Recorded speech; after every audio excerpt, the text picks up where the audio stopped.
You are looking at Julian's pronunciation guide, where we look at how to pronounce better some of the most mispronounced words in the world, like this other curious word. But how do you say what you're looking for today? Let's learn once and for all how to pronounce correctly the name of this application, company, streaming service. There are indeed different ways of pronouncing it. If you want to learn more confusing pronunciations, stay tuned. We've got tons of them at the end of the video.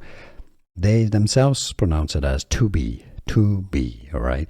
Now, some may say it as Tubi. It's a bit of the same difference between tube and tube. You know, the word in British English and American English is not pronounced exactly the same way. So there's going to be different pronunciations, but they are an American company and they pronounce it generally as Tubi, all right? Tubi. Here are more videos on how to pronounce more confusing words and names too many mispronounced. Like this video if you found it useful. I appreciate your support. I'll see you soon and thanks for watching.